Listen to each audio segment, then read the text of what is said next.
Fala pessoal, bom dia, boa tarde, boa noite, sejam muito bem-vindos a mais uma aula aqui do Estratégia. Hoje uma aula especial, realmente uma aula muito especial, por quê? Porque entraremos na parte especial do Código Penal.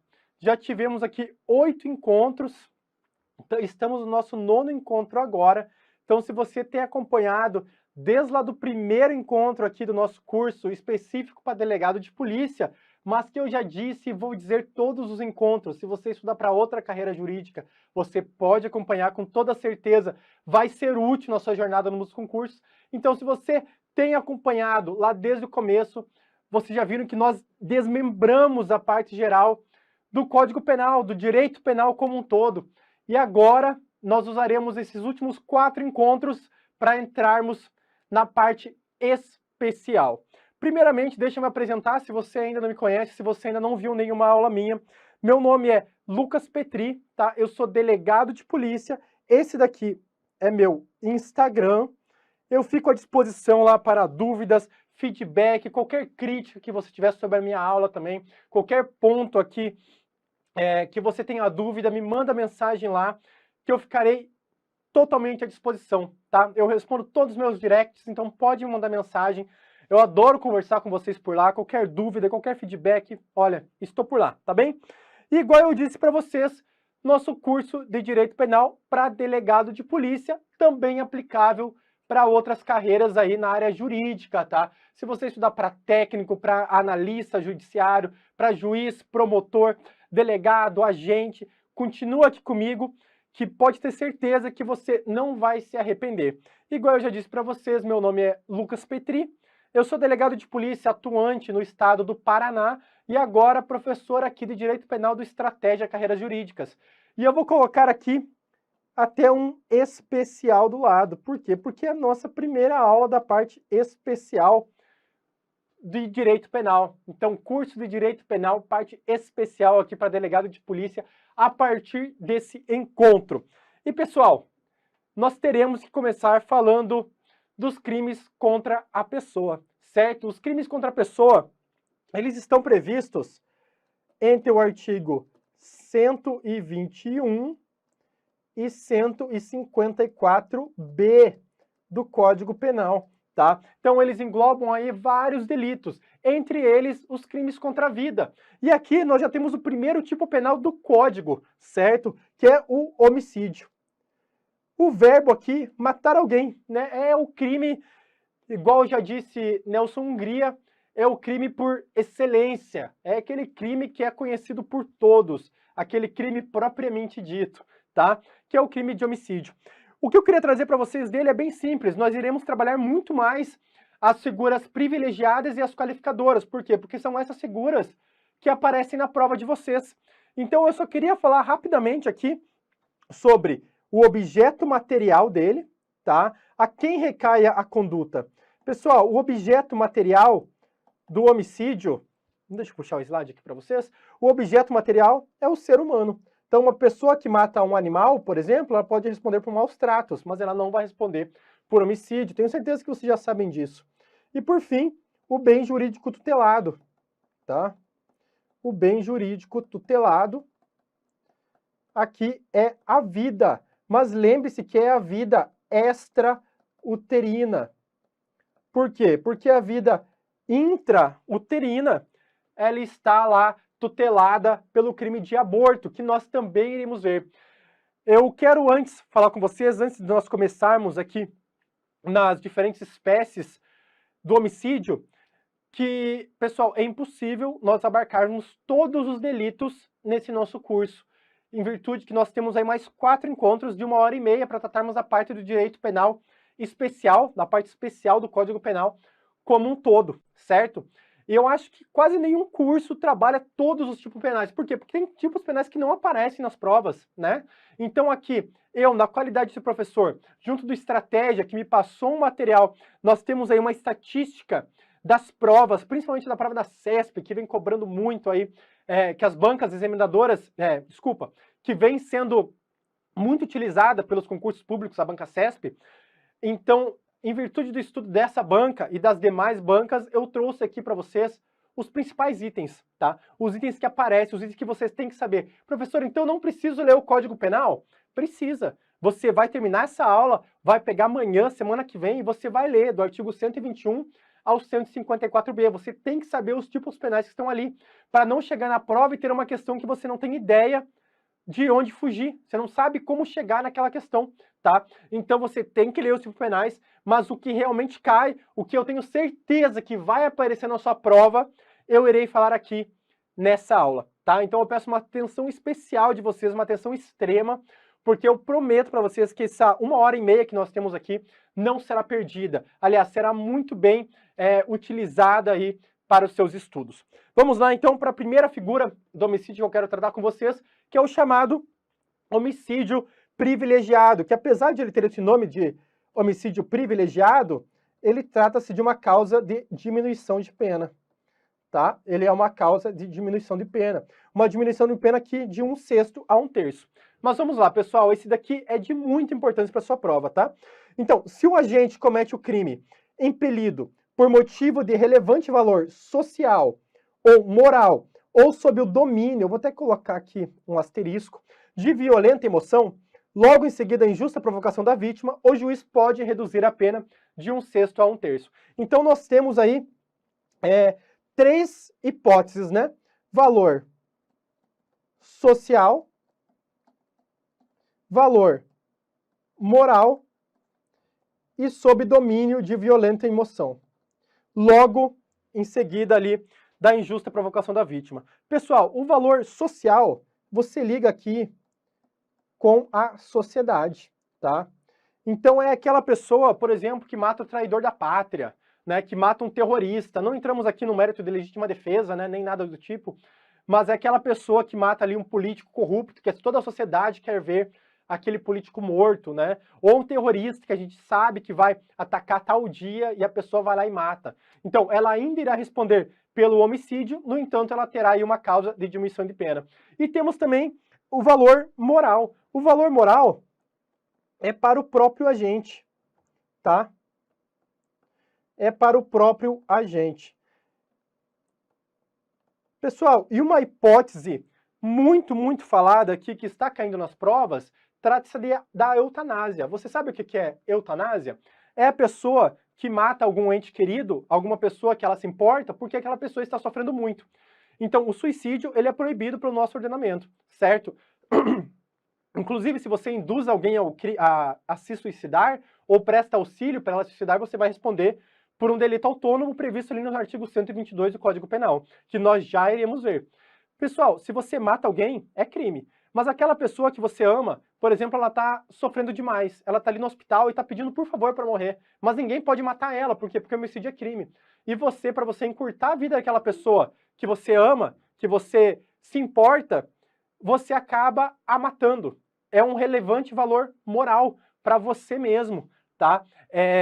Outro exemplo também, que é muito citado na doutrina mais antiga, é o exemplo do pai que mata o estuprador da filha. Então o cara vai lá, estupra a sua filha, você vai lá e mata ele. Então é um relevante valor moral. Por quê? Porque feriu ali a sua honra, tá? Então, dessa forma, nessas duas situações, relevante valor social ou moral, o agente terá aí jus essa causa de diminuição de pena. Sobre o domínio de violenta emoção. Pessoal, aqui muita atenção. Você não pode confundir domínio com influência, tá? Por quê? Domínio, o agente está louco, entendeu? Ele está dominado por aquela emoção. Ele não tem outro sentido para ele naquele momento, ele não consegue se controlar. Então a vítima provocou ele e ele ficou dominado por aquela emoção, tá? Por aquela violenta emoção. O Código Penal ainda diz sobre essa violenta emoção. Então, muito cuidado aqui. Se ele só está influenciado, ele conseguiria falar, não vou. Influenciado é, por exemplo, naquele desenho que tinha sempre o diabinho e um anjinho, um falando em cada orelha ali do Pato Donald, acredito que era, do Pato Donald. Então, pessoal, ele podia resistir, né? O diabinho falando faz isso e o anjinho falando faz isso. Então, ali ele estava sendo influenciado. Mas o dominado não, o dominado ele está maluco, ele vai fazer aquilo, tá? Ele não consegue pensar, ele não consegue raciocinar. Então o único ato que ele vai fazer é aquele. E para fazer jus aqui ao homicídio privilegiado, a pessoa tem que estar dominada. E, professor, se tiver só a influência aí de uma violenta emoção, aí, no caso, nós teremos uma agravante, tá? Uma agravante prevista lá no artigo 66 ali do Código Penal. Então, lembrem, e a CESP, por exemplo, é uma banca que adora isso, a FGV também, são bancas que adoram mudar uma palavrinha ali, e essa palavrinha é que pode te deixar confuso na hora da prova, você errar a questão. Imagina uma prova ali de VOF, né, por exemplo, que já teve delegado federal em 2021, agora vai ter delegado Alagoas em 2023, no ano 2023. E, pessoal, imagina você numa prova dessa, VOF, e você marca que é verdadeiro ali a questão sobre influência de violenta emoção. Você vai perder essa questão e mais uma, porque uma errada vai anular uma certa. Pessoal, imagina, por causa de uma palavra. Então, muita atenção aqui. Lembre que domínio não é sinônimo de influência, tá? Outra coisa que eu queria falar com vocês, já adiantando aqui um pouco o tópico, é que o homicídio privilegiado, ele trata-se de uma causa subjetiva, tá? Tudo aqui do homicídio é subjetivo, porque tudo tem a ver com o motivo do crime. Motivo de valor social, motivo de valor moral, ou motivo porque estava ali em domínio de uma violenta emoção, tá bem? Perfeito? Então lembrem, o privilégio do homicídio trata-se aí de um privilégio subjetivo, tá bom? Pessoal, vamos seguir aqui com uma questão. Nessa parte especial do Código Penal, eu gostaria, aliás, eu irei trazer algumas questões para você, tá? Algumas questões para a gente resolvendo, você vê que as bancas cobram isso nas provas, que as bancas cobram isso, que aparece nas provas atuais, até para promotor de justiça, juiz de direito, aparece e você tem que saber. Então vamos lá? Aqui nós temos um enunciado bem grande mesmo, mas vamos ler rapidinho. Delegado de Polícia 2018 aqui da CESP. Em um clube social, Paula, maior e capaz, provocou e humilhou injustamente Carlos, também maior e capaz na frente de amigos. Envergonhado e com muita raiva, Carlos foi à sua residência e, sem o consentimento do seu pai, pegou um revólver. Voltando ao clube depois de 40 minutos, armado com o revólver sob a influência de emoção extrema, olha, até colocou aqui um extrema, e na frente dos amigos, Carlos fez disparos de arma contra a cabeça de Paula, que faleceu em seguida. Acerca dessa situação hipotética, julgue o próximo item. Por ter agido influenciado por emoção extrema, Carlos poderá ser beneficiado pela incidência da causa de diminuição de pena, ou seja, sobre o privilégio, né, do homicídio. Pessoal, quando começou a falar de influência dentro de um homicídio, pode ter certeza que vai vir pegadinha aqui. E essa questão é falsa, né? É falsa, porque eu acabei de falar para vocês. Influência não se confunde aí com o domínio de violência e emoção. Certo? Vamos continuar aqui, então? E agora, uma atenção especial de vocês. Por quê? Eu sei que é aqui que pega. Eu sei que é o homicídio qualificado que pega vocês aí, e você, quando olha uma questão de homicídio qualificado, você começa a tremer na prova.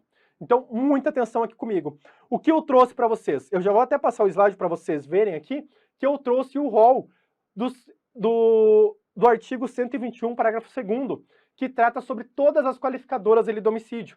Pessoal, e as qualificadoras do homicídio, elas caem muito em prova, muito.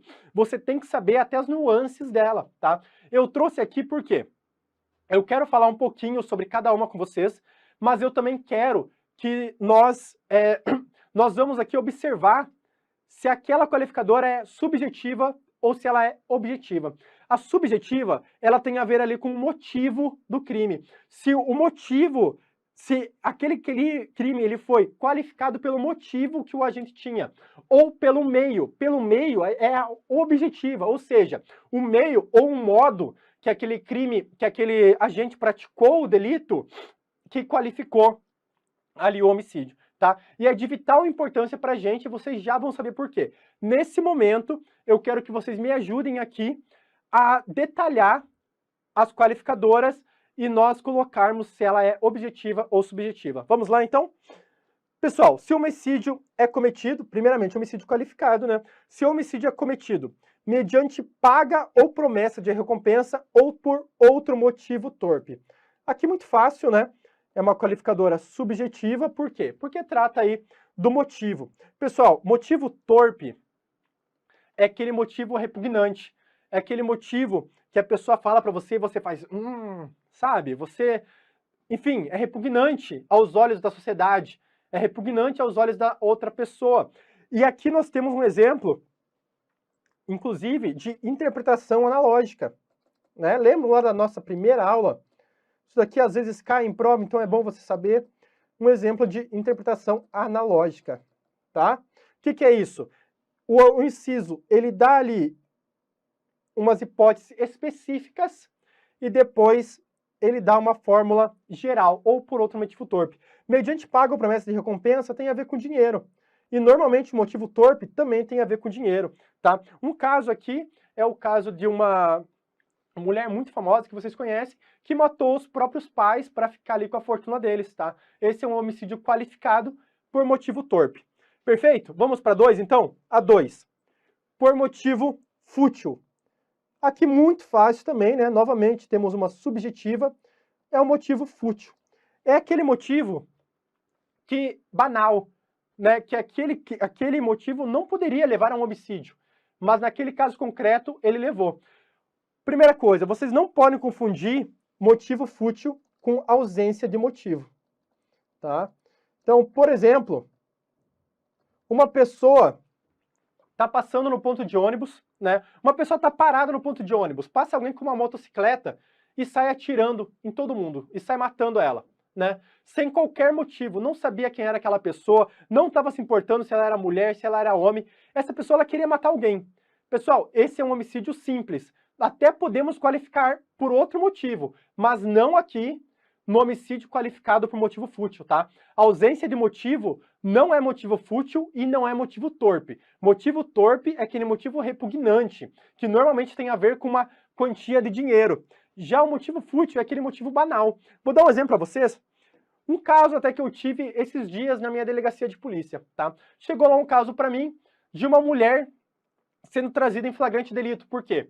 Porque ela estava ali em um encontro, em um bar, e chegou a conta, eles tinham pedido ali 2 coxinhas, né? O brasileiro conhece coxinha. Eles tinham pedido ali 2 coxinhas e o cara não quis pagar a conta, né? O cara disse que não tinha dinheiro para pagar a conta. Ela ficou envergonhada e esfaqueou o cara. Pegou a faca que ela tinha ali no bolso e esfaqueou aquele cara. Pessoal, não pagar a coxinha ali do bar, para mim, é um motivo fútil, é um motivo banal. Não é um motivo que você deve esfaquear outra pessoa por isso. Esse indivíduo, felizmente, ele não morreu, tá? Ele foi para o hospital e tudo mais, mas ele não morreu. Para os curiosos de plantão aqui, apesar dele ter sido saqueado, ele não morreu. Mas caso ele tivesse morrido, para mim aqui poderia ter a aplicação do homicídio qualificado por motivo fútil, tá? É aquele motivo banal, aquele motivo que não poderia ali, mas aconteceu no caso concreto, beleza? Vamos continuar aqui então agora para o próximo. Com emprego de veneno, fogo explosivo, asfixia, tortura ou outro meio insidioso ou cruel, ou de que possa resultar perigo comum. Aqui sim, nós temos uma qualificadora objetiva. Por quê? Porque está intimamente ligada ao meio que o agente escolheu para praticar aquele homicídio. Ele escolheu praticar aquele homicídio via veneno, via tortura, via fogo. E por isso esse crime é qualificado, tá? E por isso esse crime é qualificado. Pessoal, nessa aqui eu gostaria de fazer algumas observações, tá? Vamos lá. Primeiramente, o emprego de veneno. Nós temos 2 opções. A pessoa não sabe que está ingerindo ou a pessoa sabe que está ingerindo. Pessoal, se ela não sabe que está ingerindo, a gente cai aqui na qualificadora do inciso 3, tá? Por isso que tem essa qualificadora, porque a pessoa não sabe que ela está ali sendo envenenada. Se a pessoa sabe, ela também pode cair no inciso 3, mas ela também pode cair no simples. Só que não pelo meio de veneno, mas por outro meio cruel, porque pode ser cruel você submeter uma pessoa a ingerir veneno sabendo que ela está sendo envenenada. Vocês entendem a diferença aqui? Por exemplo, uma mulher quer matar o marido, mas ela vai e coloca veneno no café dele da manhã. Ele não sabe que ele está sendo envenenado e ele morre envenenado. Ela praticou homicídio qualificado pelo meio utilizado. Ela utilizou ali o veneno de meio insidioso, tá? No entanto, vamos supor que essa mulher queria matar o marido via veneno, mas queria que ele sofresse, né? Daí ela chamou 2 caras lá, os caras seguraram o marido e ela enfiou um veneno de rato na boca dele. E ele, sabendo que ele ia morrer, olha que coisa cruel, né? Ele sabendo que ele ia morrer, ela vai lá e começa a jogar veneno de rato dentro da boca dele. Pessoal, isso é meio cruel.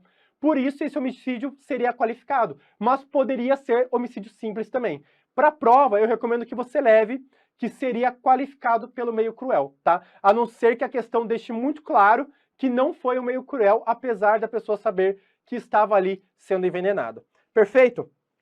Outra coisa que eu queria falar com vocês também é sobre a tortura. Professor, nós temos também aquele crime de tortura lá da lei 9455 de 97, certo? E eu gostaria de falar a diferença aqui para vocês. Qual que é a diferença entre esse homicídio qualificado via tortura e aquele homicídio que ocorre lá na lei de tortura, que é quando a pessoa está torturando e a pessoa vem a morrer? Pessoal, aí tem uma análise de dolo. Nós não entramos aqui em princípio da especialidade, nós não entramos em um conflito aparente de normas. Por quê? Porque não há um conflito aparente de normas, tá? Nós trabalhamos aqui com o dolo da pessoa. O crime, lá na lei 9455 de 97, que é a lei que trata da tortura, é um crime préter-doloso. Vocês lembram o que é o crime préter-doloso? Vamos lá? Préter-doloso é aquele crime que ele tem dolo na conduta antecedente, mas ele tem culpa no resultado. O homicídio, aqui do inciso 2, ele tem dolo na conduta antecedente, ele tem dolo no resultado. Professor, me explica isso. Pessoal, quando eu mato alguém via tortura, mas eu estava torturando a pessoa e eu não queria a morte dela, eu só queria torturar. Mas a pessoa morreu. Por minha imprudência ou por minha negligência, a pessoa morreu. Eu vou responder lá pelo crime da lei da tortura. Eu vou responder por tortura qualificada. Por quê? Porque eu queria torturar, eu não queria matar. Mas ali, no caso concreto, por imprudência ou por negligência minha, a pessoa veio a óbito. Aqui é diferente. Eu vou responder por homicídio qualificado via tortura quando eu utilizo da tortura para matar a pessoa. Então eu vou torturando a pessoa com o intuito de matá-la. A minha vontade é de matar a pessoa. E como eu quero fazer isso? Via tortura. Eu quero ir torturando a pessoa pouco a pouco até ela morrer. Dá para entender a diferença? Aqui eu tenho dolo tanto na conduta como no resultado. Lá não. Lá eu tenho dolo na conduta da tortura, mas o resultado morte eu não queria. Por isso eu respondo aí a título culposo. Pessoal, vamos continuar aqui então nos outros incisos. Vamos lá? Inciso 4. A traição emboscada ou mediante dissimulação ou outro recurso que dificulte ou torne impossível a defesa do ofendido. Aqui nós temos também uma qualificadora objetiva. Por quê? Porque eu utilizo ali da emboscada, da traição para matar a pessoa. Muito cuidado aqui, tá, pessoal? Por quê? Traição não é a traição do corno, não é a traição do casal. Tá? Traição não é isso. Não é que eu sou corno, a minha mulher tá me traindo, eu vou lá e mato o cara que ela tá me traindo ali com ele, então eu vou responder aqui por homicídio qualificado por traição. Não, não é essa traição, não confundam, tá? Traição aqui é, por exemplo, eu tenho meu desafeto ali, eu tenho um inimigo, né?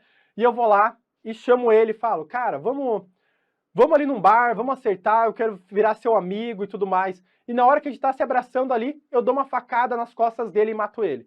Isso é traição. Eu traí ali a pessoa que está comigo, eu traí ali a confiança daquela pessoa, tá? Então, mediante emboscada, traição, se encaixa tudo nesse artigo. Por isso que é um meio utilizado e não um motivo, entendeu? Eu escolhi aquele meio para matar aquela pessoa. Eu escolhi trair aquela pessoa para matar ela. Não tem nada a ver aqui com a traição do corno, tá? Então esqueçam isso, não confundam. Traição do corno lá é outra coisa. Aqui nós estamos falando aqui da traição do meio utilizado para o cometimento do homicídio.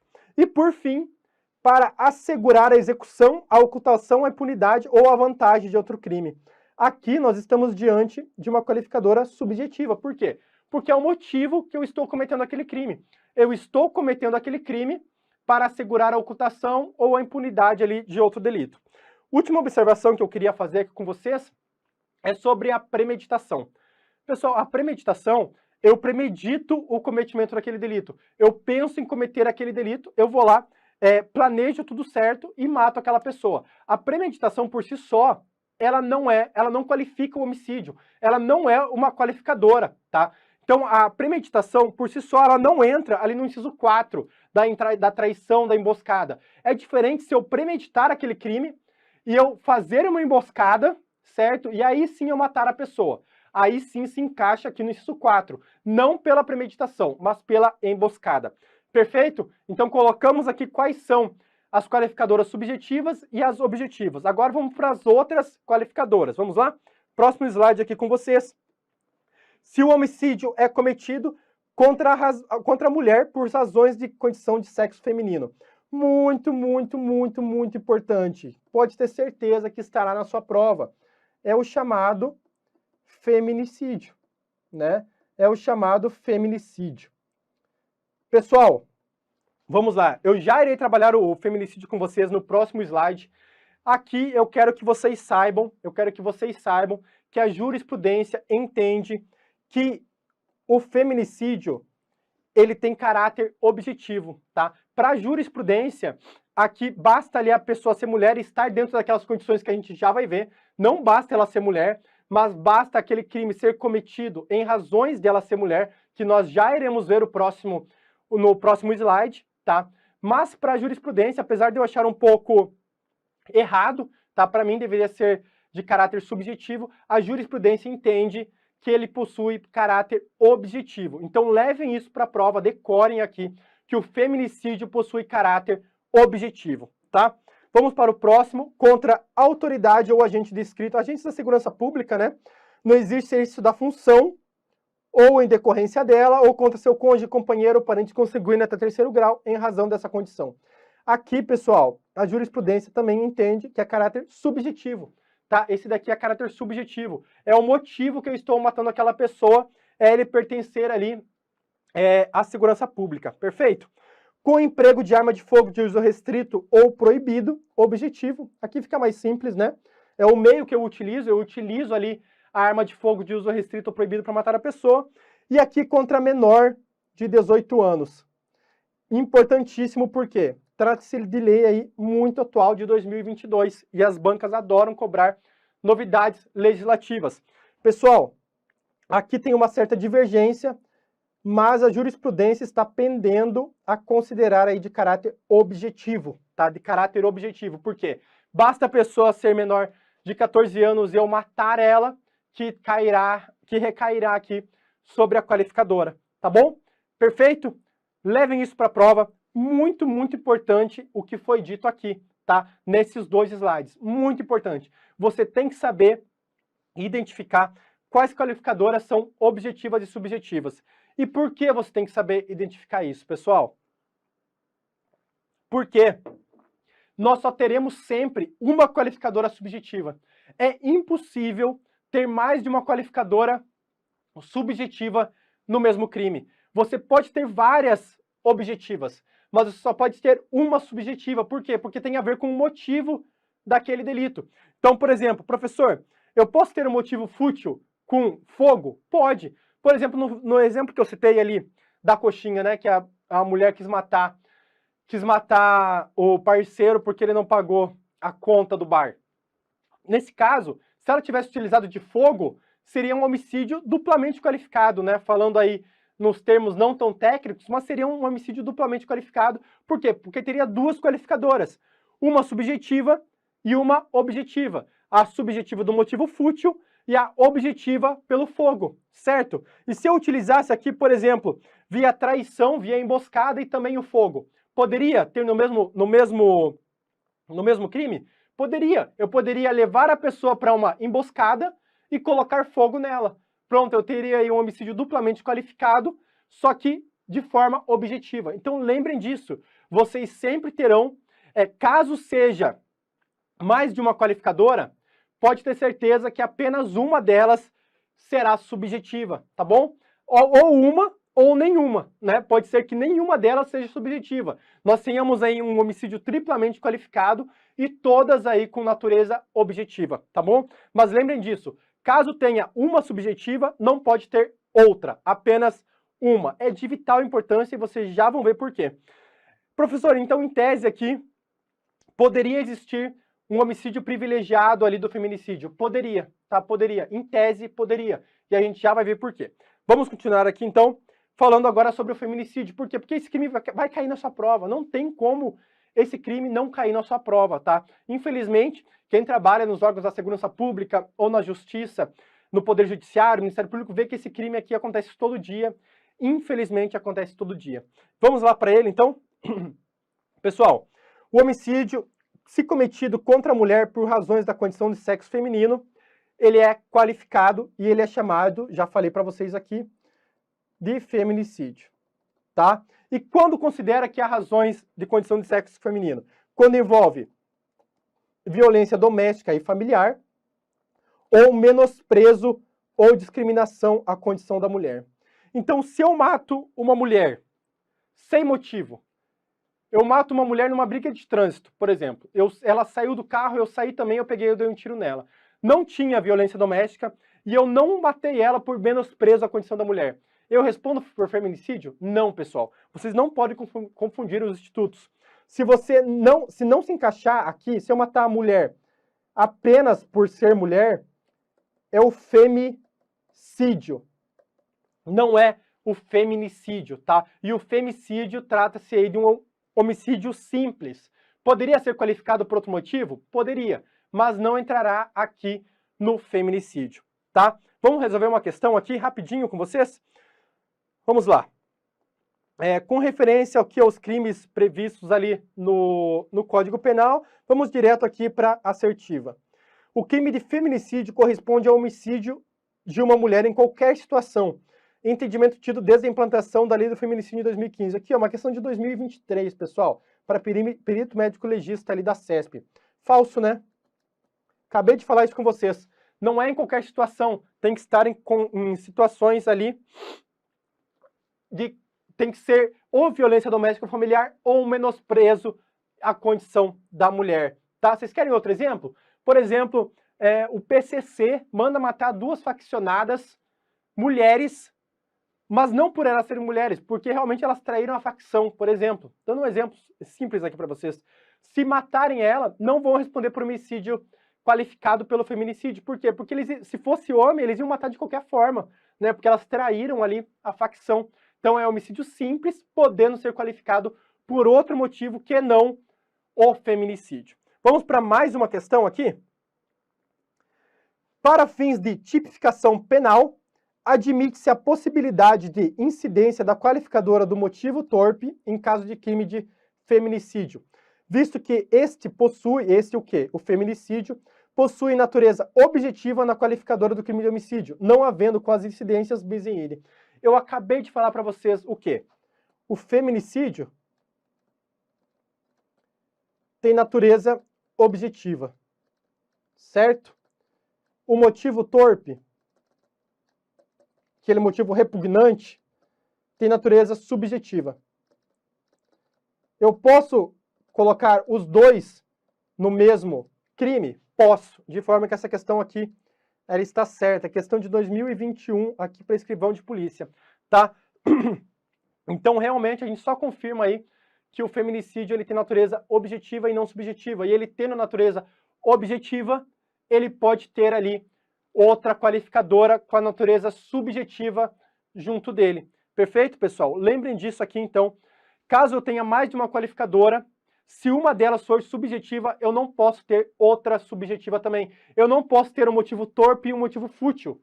Entendem? Eu não posso matar alguém da segurança pública por um motivo fútil. Porque só de você matar aquela pessoa por ela ser da segurança pública, isso já não é um motivo fútil, tá? Isso já não é um motivo torpe. Então, não pode ter mais de uma qualificadora mais de uma qualificadora subjetiva dentro do mesmo crime. Mas objetiva a gente pode várias, tá? A gente pode ter várias qualificadoras objetivas. Vamos continuar aqui, então, sobre o caráter hediondo do homicídio. Pessoal, basicamente, todos os homicídios qualificados são hediondos, tá? Todos. Aqui todos os incisos. E homicídio simples, professor? Homicídio simples, nós só temos uma hipótese. Quando praticado em atividade típica de grupo de extermínio, ainda que cometido por um só agente. Tá? Então, simples, nós só temos uma hipótese, que inclusive é uma causa majorante de aumento de pena ali dentro do homicídio. Tá? Mas vocês lendo o Código Penal ali, vocês vão dar uma olhada nisso. E homicídio qualificado, todos são hediondos. Tá? Sempre que você ver homicídio qualificado, ele é hediondo. Eu falei homicídio qualificado privilegiado? Não, a gente já vai trabalhar isso. Apenas qualificado, homicídio qualificado é hediondo. E homicídio simples, apenas ele ser cometido em atividade típica de grupo de extermínio. Tá? Vamos seguir aqui para uma questão. O reconhecimento da causa especial de diminuição de pena, quando coexistir com um homicídio qualificado, afastará o caráter hediondo do delito. Pessoal, essa questão está certa. Por quê? Porque o chamado homicídio qualificado privilegiado, ele não é hediondo. Tá? Não é hediondo, pessoal. Vocês têm que lembrar disso. O homicídio qualificado privilegiado, primeiramente, o que é o homicídio qualificado privilegiado? É aquele que tem uma qualificadora de meio de cometer o crime, uma qualificadora de ordem objetiva, juntamente do privilégio ali previsto no artigo 121, tá? Então, o homicídio qualificado privilegiado, ele tem uma qualificadora de ordem objetiva e o privilégio subjetivo. Lembra que eu falei para vocês que qualificadora, nós não podemos mais ter nenhuma subjetiva, só podemos ter uma subjetiva? Aqui, vale a mesma coisa para o privilégio. O privilégio, ele já tem caráter subjetivo. Então, eu só posso ter junto dele uma qualificadora de caráter objetivo, tá? Eu nunca vou poder ter mais de uma qualificadora subjetiva com o homicídio privilegiado. Por quê? Porque todo o privilégio, todas as hipóteses de privilégio são subjetivas. Perfeito, pessoal? Entendido? E sendo homicídio qualificado privilegiado, ele afasta aí o caráter hediondo do delito. Vamos para a próxima tela aqui. Vocês lembrar comigo que o homicídio qualificado privilegiado, a qualificadora tem que ser objetiva. Por quê? Porque o privilégio já é subjetivo. Então, o privilégio, ele pode estar presente no feminicídio? É possível existir um homicídio, um feminicídio privilegiado? Sim, pessoal, é possível. Por quê? Porque, segundo os nossos tribunais superiores, o feminicídio trata-se aí de uma qualificadora de ordem objetiva. É possível matar alguém mediante emboscada ou mediante fogo e esse homicídio ser privilegiado? Sim, é possível, porque esses meios são meios objetivos e a qualificadora é de ordem subjetiva. É possível eu matar alguém por um motivo torpe e esse homicídio ser privilegiado também? Não. Porque o motivo torpe jamais vai ser um motivo de valor social ou moral ou sob o domínio de violenta emoção depois de injusta agressão da vítima. Nunca vai conseguir se coadunar as duas hipóteses. Então, o homicídio torpe jamais poderá ser privilegiado. Tá bom? Vamos seguir, então, para outra coisa que eu quero falar com vocês, que é o homicídio culposo. Pessoal, o homicídio culposo ele está previsto lá no parágrafo 3º do Código Penal e ele diminui a pena ali se o homicídio é cometido em razão de imprudência, negligência ou imperícia. A pessoa não quer cometer esse delito, mas ela acaba cometendo aí de forma culposa. O que eu queria tratar com vocês mesmo era o parágrafo 5º aqui. Por quê? É uma hipótese de perdão judicial, nós já tratamos isso na aula passada, que é quando a pena ela é tão grave, a pena é tão grave à pessoa que o juiz que não precisa aplicar o direito penal ao caso concreto, tá? É o caso do pai que, sem querer, atropela o filho, né? Dá uma ré ali no carro, tá saindo apressado de casa e, por imprudência, acaba atropelando o filho de 3 anos, certo? Aquele pai, ele já quer se matar. A pena dele já é muito, muito alta, muito mais que ele ficasse preso um tempo. ele não vai cometer outro delito, ele não precisa ser ressocializado, ele precisa ser curado, certo? Ele precisa superar aquele trauma dele ali. Por isso que a pena, ela não é útil àquele caso concreto. O direito penal fala, não, eu não preciso ser aplicado aqui, tá? O STJ colocou algumas balizas, porque não é qualquer pessoa. Por exemplo, eu estou viajando com meus amigos e eu estou bêbado. E amigos assim que eu conheci faz 2, 3 semanas. Não são aqueles amigos da vida toda, né? E eu tava bêbado e eu capotei o veículo, né? Capotei o veículo, meus amigos todos morreram e eu fiquei vivo. Eu chego pro juiz e falo para ele, olha, eu tô muito arrependido, tô sentindo muito aqui. Pessoal, nesse caso, não é aplicável aí o perdão judicial. Por quê? Porque aquela pena ainda é válida para mim. Eu não tô tão arrependido, eu não tô sofrendo tanto igual se eu matasse meu filho, entende? A pena, nesse caso, ela ainda é válida. Por isso, para esse instituto do perdão judicial aqui no homicídio culposo, ele não ser utilizado em qualquer caso, o STJ, ele citou alguns casos aqui pela utilização desse instituto. E eu vou colocar aqui para vocês. Para o STJ, o perdão judicial ele pode ser aplicado quando a vítima tem uma relação de parentesco, tá? Há que se ter aqui uma relação de parentesco, uma relação de afeto com o agente do crime, certo? Ou que o agente do crime tenha sofrido sequelas físicas. Então, o agente do crime, por exemplo, eu nesse acidente aí, eu perdi as 2 pernas, né? Perdi as 2 pernas. Assim, já sofri uma pena muito, muito severa ali, né? Então, a pena, para mim, não precisa ser aplicada naquele caso concreto. Por quê? Porque eu já sofri uma pena, entende? Vocês têm que entender isso, que o perdão judicial aqui ele é aplicado porque a pessoa já sofreu uma pena até maior do que ficar 3 anos presa, por exemplo, entende? A pessoa ali já sofreu a represália. O direito penal não precisa ser aplicado naquele caso concreto. Então é isso que eu quero que vocês saibam. Não é em qualquer caso. Nós temos alguns casos específicos e o juiz deverá analisar ali no caso concreto, caso a caso. Tá bem? Vamos continuar aqui, pessoal. De homicídio era isso que eu queria falar com vocês. E essas questões, elas despencam em prova. Homicídio é um dos crimes que mais caem em provas, que eles não vão pedir o caput para você. Eles vão pedir ali o tipo penal do artigo 121. O que é homicídio? Matar alguém? Não.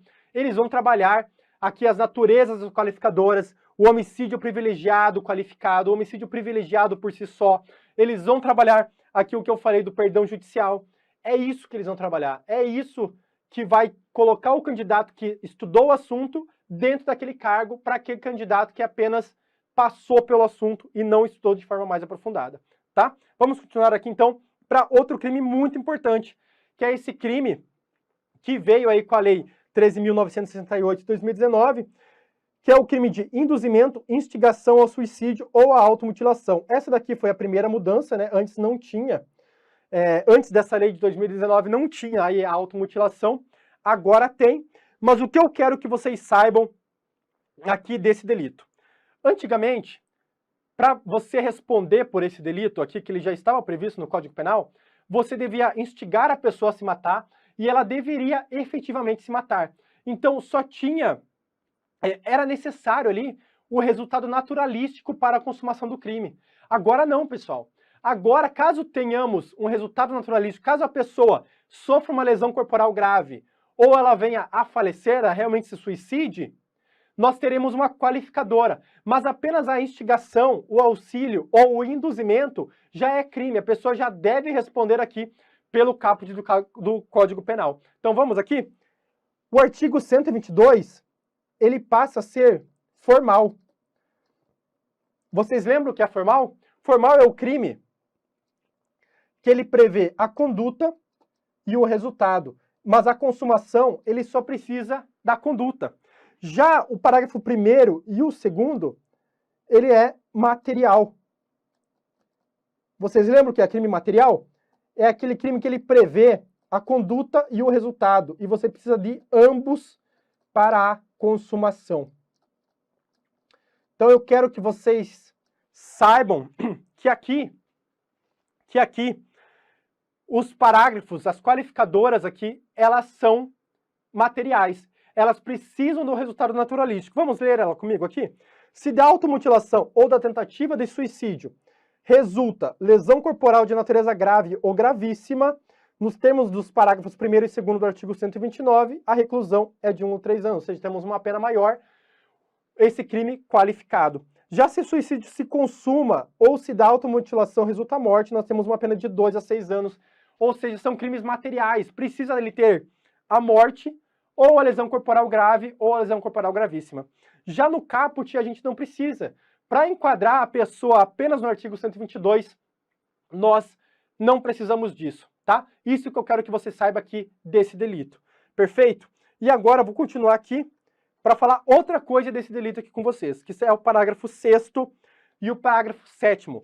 Pessoal, se a pessoa é menor de 14 anos ou que por enfermidade ou doença mental não tem o necessário discernimento para a prática do ato, a pessoa que causou isso deverá responder ali por lesão corporal gravíssima. Se a pessoa se matar e a pessoa tiver menos de 14 anos ou não tiver o necessário discernimento, ali o agente que praticou esse crime, ele deverá responder pelo homicídio. E aqui é bem simples. Para você induzir, auxiliar ou instigar alguém ali para se matar, a pessoa tem que ter discernimento, certo? Ela tem que ser, em regra, ali, maior de 18 anos. O código ainda colocou menor de 14 anos. Mas ela tem que saber o que ela está fazendo. Ela não pode ser uma doente mental que ela está fora de si. Você não pode, você instigando ou induzindo uma pessoa dessa a se matar, você deve responder pelo crime, você deve responder por lesão corporal gravíssima, você deve responder pelo homicídio.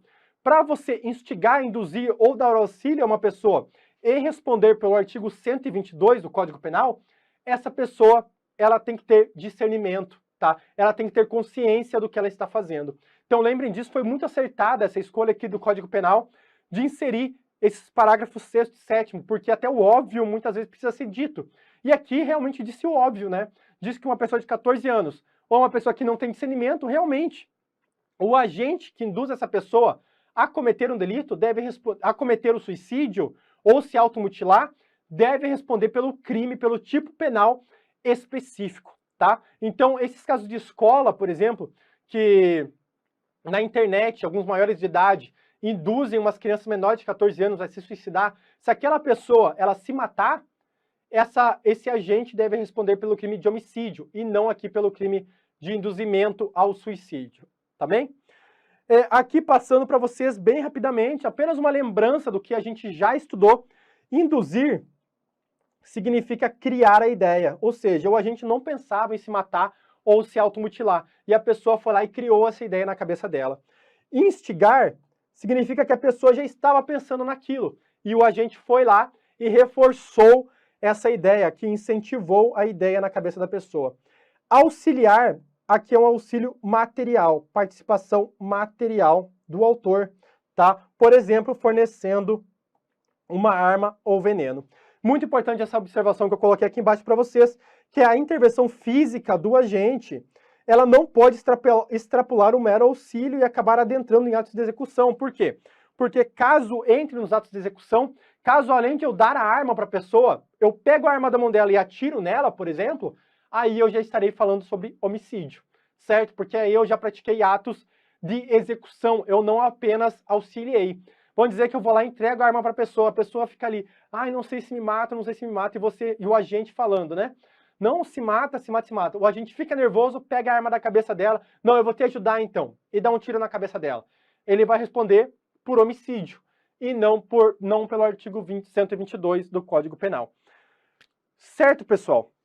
Passamos esses dois artigos, assim, muito importantes para você, dois crimes muito importantes, e seguimos aqui para o infanticídio. O infanticídio, ele nada mais é do que um homicídio privilegiado. Por quê? Porque no infanticídio, a pessoa mata alguém. No caso, a mãe aqui, ela mata alguém.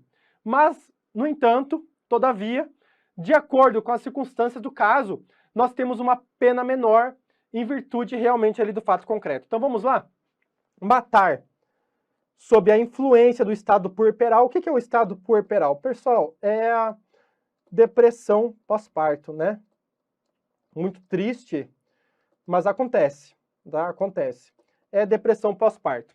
O próprio filho, então tem que matar o próprio filho durante o parto ou logo após. Pode notar aqui que a pena é menor que o homicídio. Por isso que a gente chama aqui de homicídio privilegiado. O infanticídio nada mais é do que um homicídio privilegiado, tá? Então já coloco aqui para vocês que é uma espécie de homicídio privilegiado. O sujeito ativo do infanticídio é um crime próprio. Por quê? Porque é a mãe que pratica o crime. E no sujeito passivo também é próprio. Por quê? Porque é o filho, né? Por isso aqui é chamado crime bipróprio. E vamos supor que a mãe age juntamente do pai, né? A mãe está no estado puerperal, está com todas as alimentares aqui do crime do infanticídio e ela quer matar o próprio filho. E ela chega para o pai e fala, vamos matar essa criança, eu não aguento, eu não queria ter ela, vamos matar ela. O pai, juntamente da mãe, vai lá e mata essa criança. O pai deve responder também por infanticídio. Ou o pai vai lá e instiga essa ideia na cabeça da mãe, né? Fala para ela, não, mata mesmo, você tem que matar essa criança, realmente ela é muito ruim pra gente, né? Só citando um exemplo aqui, tá, pessoal? Seria um absurdo, né? Um absurdo pensar isso. E a mãe vai lá e efetivamente mata a criança. O pai vai responder por participação no crime de infanticídio. Lembre-se que o crime próprio, ele admite participação, tá? Ele admite participação e também admite coautoria. Então lembrem disso, muito importante aqui para a prova de vocês, o peculato, por exemplo, lá nos crimes contra a administração pública é um crime próprio, né? E caso uma pessoa, um terceiro que não seja funcionário público, cometa peculato juntamente de uma pessoa que é funcionário público, ele deverá responder por peculato, apesar dele não ter aquela qualidade inerente ao crime próprio. Então aqui, apesar da pessoa não ser mãe do filho, ela vai responder aí também por infanticídio. Perfeito, pessoal? Vamos continuar, então, para o crime de aborto. O aborto é muito interessante. Por quê? Em regra, nós adotamos a teoria monista do concurso de pessoas, lá no artigo 29 do Código Penal. No entanto, o aborto adota a teoria pluralista. Então, ainda que mais de uma pessoa esteja envolvida ali no fato criminoso, cada uma delas vai responder por um tipo penal diferenciado. Vamos lá para o primeiro aqui? Aborto provocado pela gestante ou com o seu consentimento. Então, ela provoca aborto em si mesma. É o chamado autoaborto. Pessoal, esse daqui é um crime de mão própria, tá? Um crime de mão própria, vocês devem lembrar comigo, nós tivemos aula de concurso de pessoas, ele admite participação. Mas ele não admite coautoria. Certo? Ele não admite coautoria. Professor, qual que é a implicação prática disso, né? O que isso acontece na prática? A menina quer abortar, um casal de jovens, né, de 20 anos, por exemplo. A menina quer abortar, tá grávida ali, quer abortar, e o namorado vem e fala, sim, vamos abortar realmente, vai ferrar nossa vida aqui nesse momento, então vamos abortar. Ou ele pega, ele compra o remédio e dá para ela abortar. Pessoal, ele vai responder por participação no autoaborto. Ele não praticou o aborto nela. Ele não praticou atos executórios. Ele só prestou auxílio, instigou ou induziu. Se ele fez isso, somente isso, ele vai responder por participação aqui no autoaborto, tá bem? No artigo 124 aí do Código Penal. Situação outra é se ele realizar esse aborto. Aí sim, nós teremos outra situação. Por quê? Aqui entraremos no aborto provocado por terceiro. Se for sem o consentimento, nós temos aí o aborto com pena de 3 a 10 anos, uma pena bem alta, né? E aqui, com o consentimento, responde aí com uma pena de 1 a 4 anos. Então, um médico, por exemplo, que realiza um aborto clandestino nessa pessoa, se ela consentiu, ele vai cair ali no artigo 126. Ele não vai entrar em participação no artigo 124. Ele vai responder aí por um delito autônomo, tá? E vamos dizer que o namorado da pessoa foi lá e disse para ela, não, vamos abortar mesmo, você quer abortar, vamos abortar, só que vamos contratar um médico para isso. O médico vai responder ali pelo artigo 126, e esse terceiro, o namorado, ele vai responder pelo autoaborto, só que em participação. Por quê? Porque ele participou com a menina, não com o médico. Então ele deverá responder pelo artigo 124 em participação. Pessoal, de aborto era isso, além das causas excludentes de ilicitude que nós temos aqui no próximo slide, tá? Essas causas, elas estão aqui no artigo 128 do Código Penal e são causas onde nós não punimos o aborto. Primeiramente, é o chamado aborto necessário, tá? Quando não há outro meio de salvar a vida da gestante. Aqui o ordenamento jurídico fala, poxa, não tem como salvar a vida da gestante. Se eu não matar o feto, os dois vão morrer, né? Se eu não abortar, os dois vão morrer. Então o ordenamento jurídico permite que o médico ou outra pessoa de salvar a vida da gestante abortando, infelizmente, aquela criança. Outra situação que temos aqui é o aborto no caso de estupro, que é chamado de aborto sentimental ou aborto humanitário, tá? Aborto humanitário, perfeito?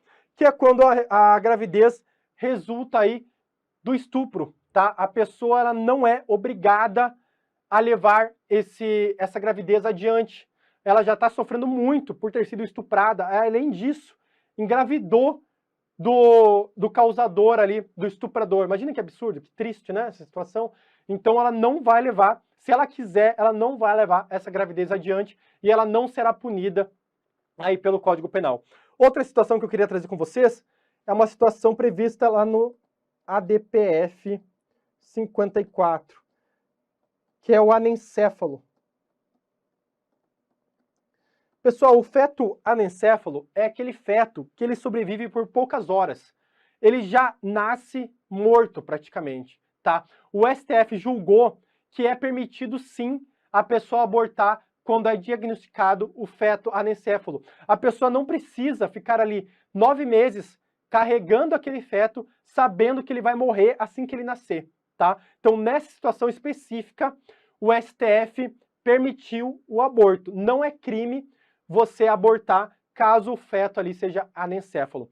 Outra situação que eu queria falar com vocês, eu nem vou escrever essa, a primeira turma do STF julgou em um caso concreto que nos 3 primeiros meses da gravidez poderia ser liberado o aborto. No entanto, eu faço uma ressalva aqui. Primeiro que foi apenas a primeira turma do STF que julgou. Você não deve levar esse entendimento para as provas. Foi apenas em um julgado. E esse julgado não foi utilizado como precedente judicial para ser utilizado em outros casos. Apenas naquele caso específico, diante do caso concreto, diante das circunstâncias daquele caso, que o STF permitiu que nos 3 primeiros meses ali fosse abortado aquela criança, tá? Então é um entendimento que você não deve levar para as provas, apenas se perguntar especificamente, você tem esse conhecimento que o STF, uma vez, a primeira turma, já julgou que seria permitido o aborto, tá? Nesse caso.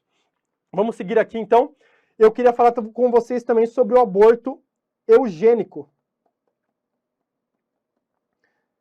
Pessoal, o aborto eugênico, ele é criminoso, tá? E por que eu estou trazendo isso para vocês? Porque ele está aparecendo bastante em prova. Eu acho que as bancas descobriram esse aborto aqui recente e elas estão cobrando muito em provas. Então você tem que saber.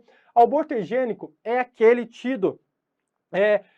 eu quero que o meu filho tenha... não sei, seja homem, por exemplo, eu quero que meu filho seja homem. E daí a minha mulher engravida e eu vejo que é uma mulher. E eu quero abortar aquela criança por ela ser mulher, porque eu queria que ela tivesse outras características. Pessoal, esse aborto é criminoso, tá? Esse aborto é criminoso. Ou eu vejo que a minha criança ali, a pessoa que está... Eu vou ser pai de uma criança com síndrome de Down, por exemplo. Eu falo, não, eu não quero ser pai de uma pessoa com síndrome de Down. Síndrome de Down permite o aborto? Não, pessoal, não permite.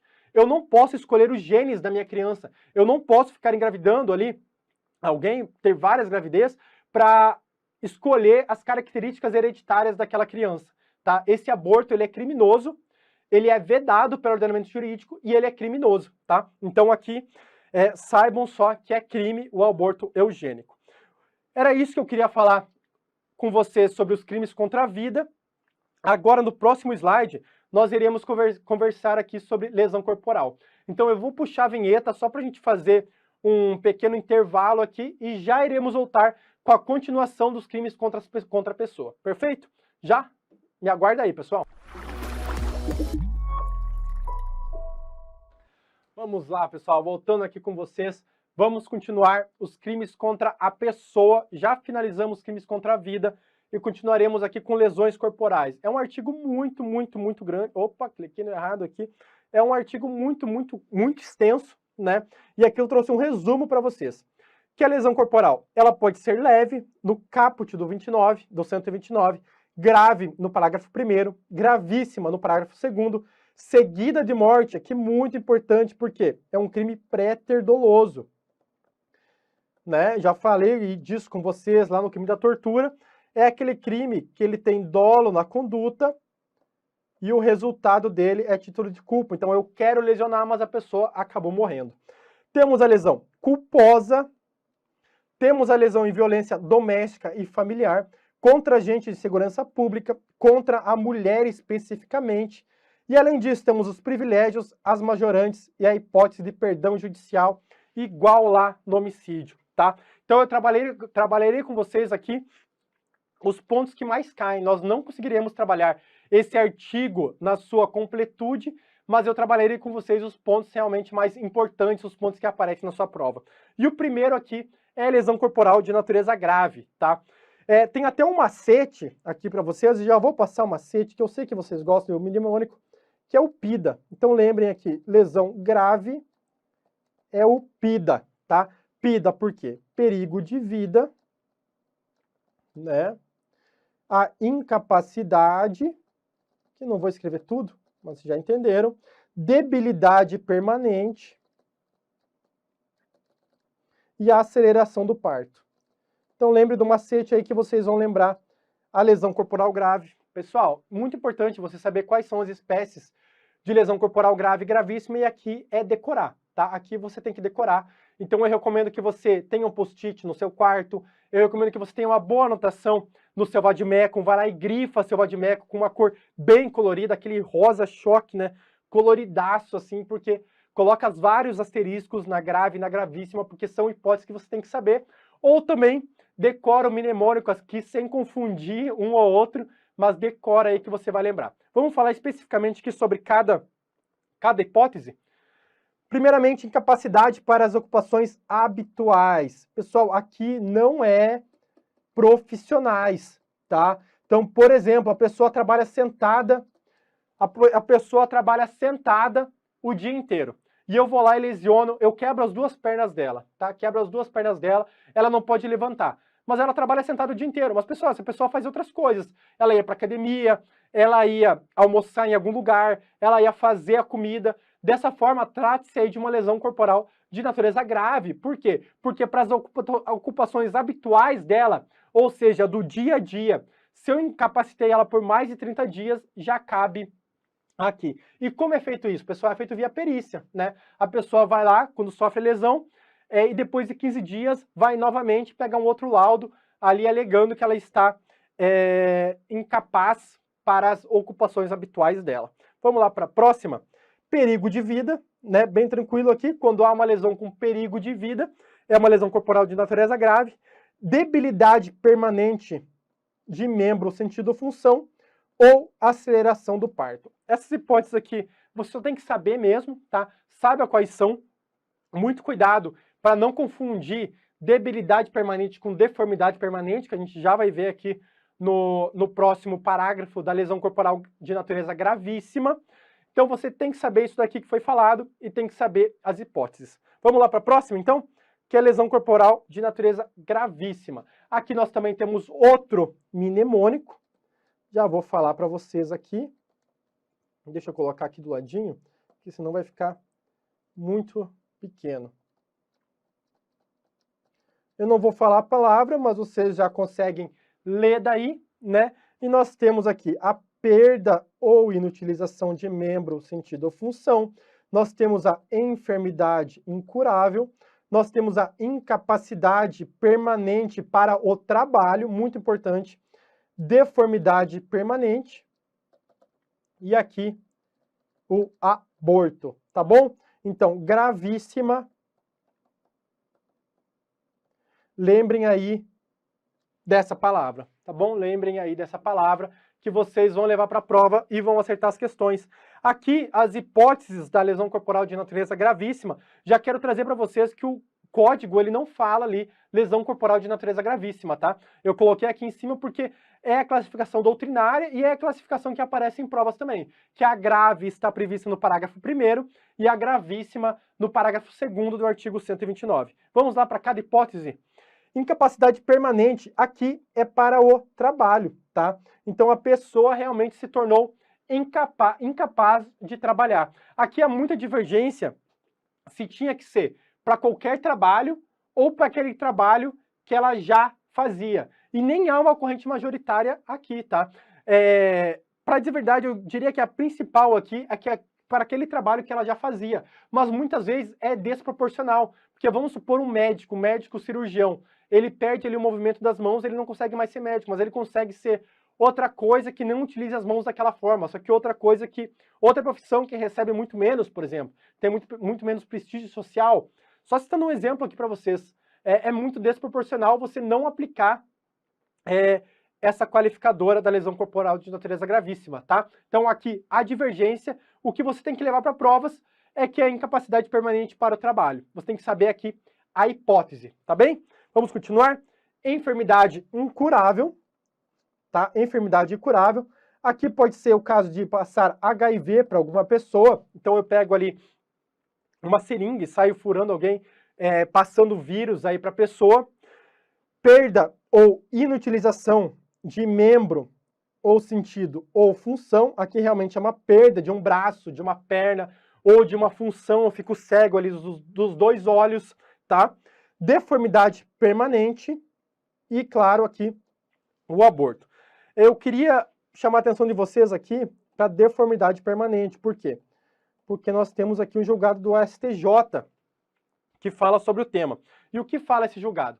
Vamos supor, eu aqui sou professor de estratégia, né? Sou professor de estratégia, apareço muito no Instagram, apareço muito aqui para vocês no YouTube, e eu venho e sofro uma deformidade permanente no meu rosto, né? Alguém vem, me bate com uma barra de ferro e meu rosto fica deformado aqui do lado direito.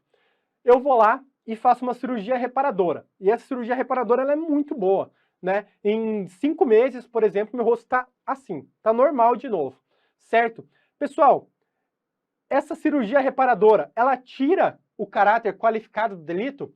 Para o STJ, não. Deve ser avaliado no momento do resultado, no momento ali que foi praticado aquele delito, tá? No momento daquele resultado. Ou seja, se eu fiquei com a deformidade permanente ali naquele momento, então a qualificadora ela não será afastada posteriormente por uma cirurgia plástica, tá bom? Julgado do STJ importantíssimo que está despencando em provas, tá? Despencando mesmo, quase toda a prova cai isso. Então você tem que saber, dar uma olhada nisso daí.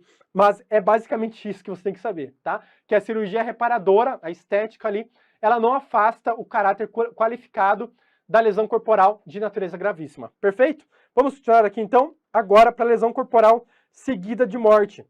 O que eu quero que você saiba? Que é um crime préter doloso. Já falei ali para vocês, mas é aquele crime que tem dolo na conduta e no resultado tem culpa, né?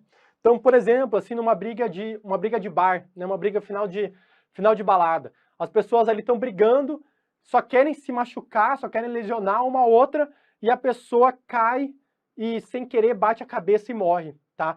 Nesse caso concreto, o agente ali que estava batendo nela, ele tinha a intenção de matar ela? Não, ele só queria lesioná-la. Mas, infelizmente, ela acabou falecendo porque bateu ali no piso. Ele deverá responder por lesão corporal seguida de morte e não por homicídio, tá bom? É isso que eu quero que vocês saibam aqui da lesão corporal seguida de morte. E também temos aqui uma diminuição de pena, que é a mesma coisa lá do homicídio. Relevante valor moral ou social, ou também sob o domínio de violenta emoção. Novamente, aqui eu friso para vocês, domínio, influência. É diferente, tá? É diferente, influência aqui é a agravante.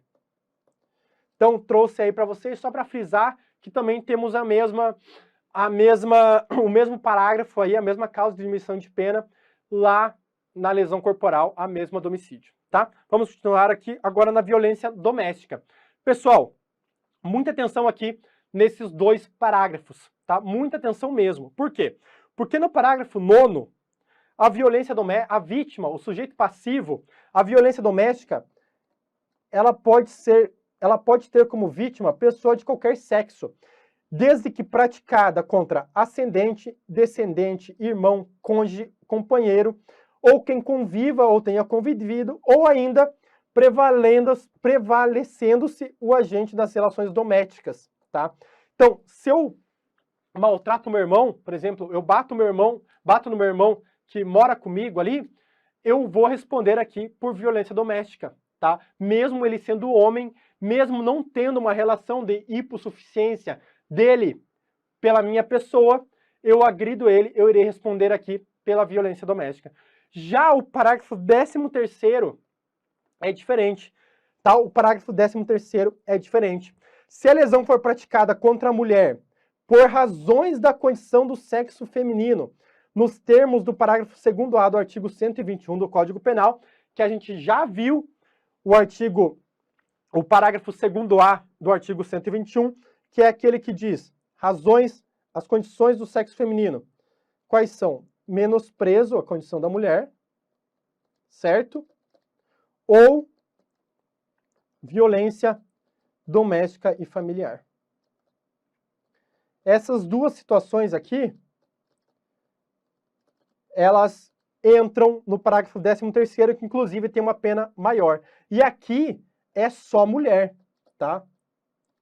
É só mulher. Professor, e o transexual? O transexual também, porque o transexual, ele é visto como mulher perante o ordenamento jurídico brasileiro, tá? Decisão do STF, então pode ter feminicídio aí contra a transexual, e caso chegue uma pessoa, uma transexual, ali, violentada na sua delegacia de polícia, por motivos dela ser transexual, você vai encaixar o agente no artigo 129, parágrafo 13º do Código Penal, tá bom? Então pode notar que ele é mais específico que o artigo 9º, que o parágrafo 9º, desculpa. O parágrafo 9º, ele admite que o sujeito passivo seja homem, seja mulher.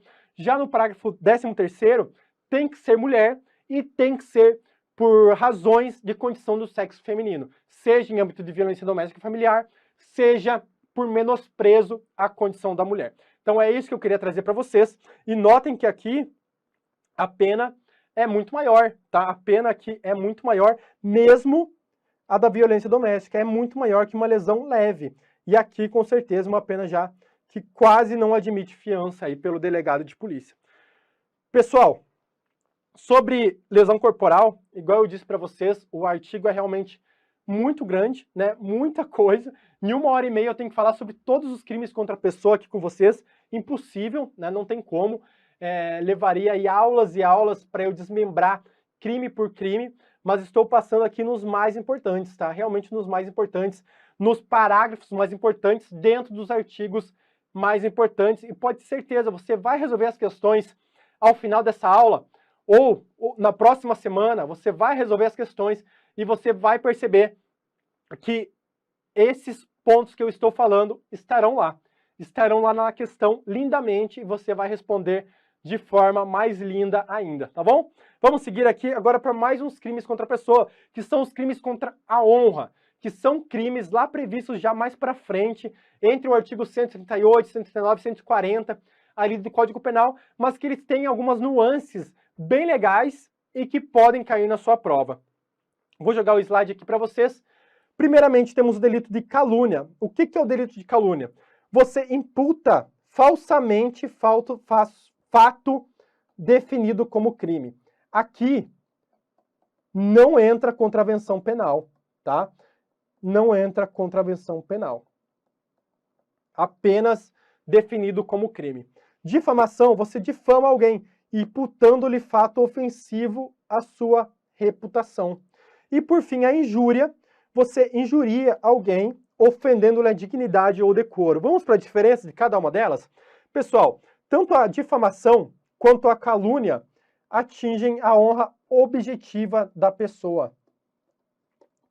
certo? Honra objetiva. O que é honra objetiva? É a honra da pessoa perante a sociedade, tá? Aquela pessoa ela se sente mal perante a sociedade.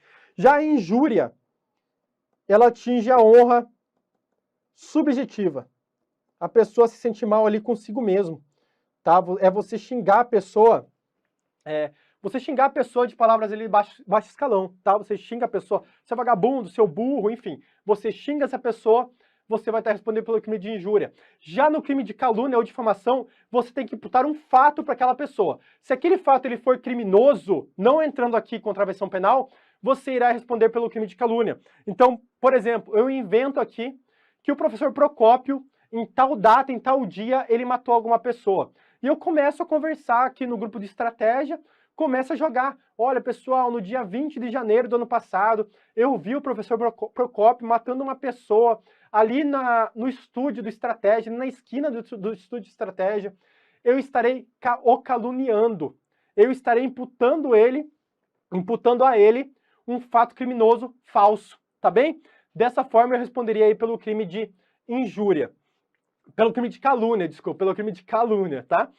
E o difamação, eu estarei imputando algo que não é criminoso. Pode ser uma contravenção penal ou pode ser algo desamodador daquela pessoa. Então eu digo assim, que tal pessoa casada anda traindo a sua esposa todas as terças-feiras à noite, né? Claro que o fato aqui, ele tem que ser falso, tá? Eu tenho que saber que aquele fato é falso.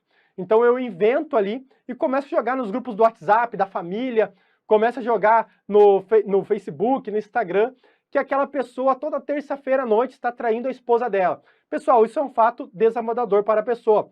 Fere a honra objetiva dela. Mas é crime trair alguém? Não, não é crime trair alguém. Já foi. Não é. Não é crime você trair alguém. Dessa forma, esse agente que está propagando essa notícia, que ele está inventando essa notícia, esse fato criminoso, esse fato não criminoso, a uma terceira pessoa, ele deverá responder pelo crime de difamação. Cito outro exemplo aqui para vocês. Eu invento que o professor Procópio anda por aí com uma faca na cintura. Pessoal, você portar arma branca é uma contravenção penal, prevista lá na Lei de Contravenções Penais, certo?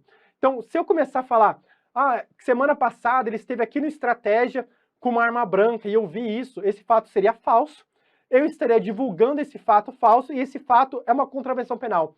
Eu responderia aqui por difamação e não pelo crime de calúnia, tá bom? Eu não responderia por calúnia. Por quê? Porque é uma contravenção penal e aqui, o crime de calúnia, nós temos aqui crime. Quando eu imputo falsamente um fato definido ali como crime, tá? Pessoal, aqui, outro tópico que eu queria trazer para vocês é que o crime de calúnia, difamação e injúria, em regra, ele é de ação privada. Ou seja, ele se dá mediante queixa-crime. No entanto, nós temos algumas exceções. E o primeiro é a chamada injúria real. Quando a injúria, além de você estiver injuriando alguma pessoa, por exemplo, você está ali xingando uma pessoa, seu vagabundo, burro, você agride aquela pessoa, a ação penal passará a ser pública incondicionada. Certo? Então é uma exceção aqui que você tem que saber. A segunda é se a injúria, a calúnia ou a difamação é praticada contra o presidente da República ou contra chefe de governo estrangeiro. Nesse caso, a ação penal será pública condicionada à requisição do ministro da Justiça, tá? Esse daqui cai um pouquinho menos, mas para que você saiba que, caso seja praticado esse crime contra o presidente da República, não será uma ação penal pública, uma ação penal privada, mas sim condicionada à representação do ministro da Justiça. E por fim, que para mim é o que mais cai, tem até essa súmula 714 aqui do STF, nós temos aqui contra o funcionário público, tá? Em razão de suas funções. Então, por exemplo, eu vou lá e falo que um funcionário em tal data está trabalhando muito mal, aquele funcionário é muito burro, ele está trabalhando muito mal, ele não tem competência para estar ali onde ele está. Eu estou difamando aquela pessoa, né? Eu estou contando, vamos dizer, estou contando um fato para outras pessoas que tal dia aquele funcionário me atendeu daquela forma, me atendeu muito mal, não sabia onde estavam as coisas, não quis fazer nada, preguiçoso. Pessoal, nesse caso, você entende que é de interesse da administração pública também esclarecer esse fato. Dessa forma, nós teremos duas possibilidades, tá? Ela será pública condicionada à representação do ofendido. No entanto, será concorrente, de acordo com a súmula 714 do STF, será concorrente à legitimidade do ofendido mediante queixa e do Ministério Público condicionada à representação do ofendido para ação penal por crime contra a ordem do servidor público em razão do exercício das suas funções. Por quê? Porque não é apenas o interesse daquela pessoa via queixa-crime que o agente seja condenado, mas é interesse da administração pública também de esclarecer aqueles fatos, tá? Lembrando aqui que nós temos a chamada exceção da verdade, que é um instituto que você tem que saber e que ela ocorre ali dentro do crime de difamação, por exemplo, e que é interesse do Estado que esse crime, em tese, esse fato seja esclarecido. Por isso que nós temos aí uma legitimidade chamada de concorrente perante o Ministério Público via condicionada à representação ou via queixa-crime do próprio servidor público. E por fim, mas não menos importante, uma atualização aí importantíssima, aliás, acho que é a mais importante dos crimes contra a honra e que vai despencar em prova de agora em diante, é a adição no ano de 2023, tá? Ano de 2023 aqui, lá na Lei 7.716, do artigo 2º-A. Injuriar alguém, ofendendo-lhe a dignidade ou decoro em razão de raça, cor, etnia ou procedência nacional. É um crime de reclusão de 2 a 5 anos. Pessoal, antigamente, antes de 2023, esse crime era tratado como injúria preconceituosa e era previsto no Código Penal, tá? Ele era previsto ali no artigo 140, parágrafo 3º do Código Penal. Esse artigo, ele não foi revogado em sua completude. Por quê? Porque ele ainda prevê essas injúrias sendo cometidas em razão de religião e em razão de pessoa idosa ou deficiente. Então, além dessas hipóteses previstas aqui, ele também previa essas outras aqui, ele também prevê essas outras aqui. Caso o agente cometa ali o delito de injúria contra uma pessoa idosa, deficiente, em razão daquela situação, ou uma pessoa ali em virtude da sua religião, ele ainda irá responder perante o artigo 140, parágrafo 3º do Código Penal, tá? Então ele foi parcialmente derrogado, porque essas outras hipóteses de raça, cor, etnia ou procedência nacional passam a ser crime previstos lá na Lei 7.716 de 89, a lei que trata aí dos crimes de racismo, tá bom? Pessoal, é isso que eu queria falar com vocês. Já passamos o tempo novamente, toda aula a gente passa do tempo, não tem como, pessoal, é muito conteúdo para eu dar para vocês aqui em 12 encontros, em 1h30. É muita coisa. Então aqui são os pontos principais. Se você não entendeu algum ponto, principalmente aquela parte inicial em que eu tratei das qualificadoras e privilégio do homicídio, de natureza subjetiva, objetiva, volta lá, pessoal. Estou te pedindo aqui, por favor, volta lá, dá uma olhada que vale a pena, tá? Vale muito a pena. Você vai ganhar uma questão de prova aí, apenas assistindo 10 minutos de aula. Você vai ganhar uma questão de prova ou mais de uma questão de prova. Deixo aqui novamente o meu Instagram para vocês, é @delegado.lucaspetri, tá? Qualquer dúvida que você ficou nessa parte aí, de qualquer parte, para dizer a verdade, né? Mas qualquer dúvida que você ficou, principalmente naquela parte das qualificadoras, objetiva, subjetiva, que eu sei que é uma parte um pouco mais truncada, mais complicada, me manda mensagem lá, eu vou responder você, respondo por áudio, respondo por mensagem, a gente vai se acertar de alguma forma. E eu deixo aqui novamente, muito obrigado pela sua presença, muito obrigado mesmo. Tá? Agradeço aqui novamente ao professor Procópio pelo convite aqui nesse curso, que a gente vai continuar ainda, temos mais 3 encontros para trabalhar da parte especial do Código Penal, trabalhar aí os crimes em espécie. Então, meu muito obrigado. Eu encontro você daqui uns dias, ao vivo, aqui no YouTube do Estratégia Carreira Jurídica. Muito obrigado, pessoal. Bom descanso, bons estudos e até a próxima.